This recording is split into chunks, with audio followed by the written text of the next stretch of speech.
се с очи към небето, с длани пълни с синя мечта. Вярваме, че отвъд хоризонта ще летим със светлината.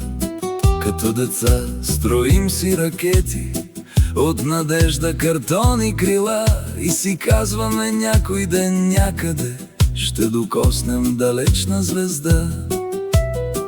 Но годините идват без милост, като прах по прозореца стар, и живота ни учи на сметки, а не как се лети към пожар. А ние искахме да стигнем звездите, да разбием нощта с ръце, но мечтите ни ставаха тихи, скрити дълбоко в уморено сърце.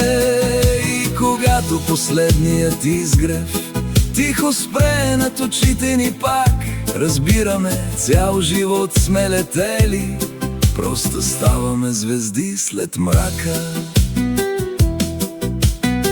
После идват дни без пощада, работа, грижи, студени врати. Плащаш сметки, преглъщаш надежди и мечтата започва да спи.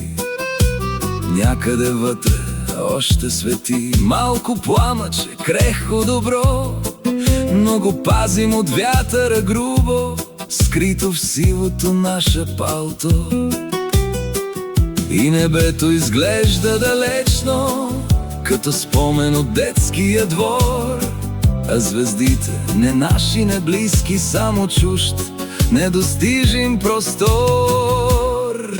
А ние искахме да стигнем звездите, да разбием нощта с ръце, но мечтите ни ставаха тихи, скрити дълбоко в уморено сърце. И когато последният изгрев тихо спре над очите ни, пак разбираме, цял живот сме летели, просто ставаме звезди след мрака. Може би не се губи мечтата, тя не гасне, променя си път. Не е нужно да стигнеш небето, щом носиш небе в кръвта. Може би всеки паднал мечтател става светлина за друг, и отгоре сред вечната тишина пази нечи земен звук. А ние някога гонихме звездите с боси крака през света. После живота ни сви хоризонта, но не уби светлината в нас. И когато последната вечер ни повика с тих бял глас, ще разберем, не сме изгубили пътя, звездите са чакали нас.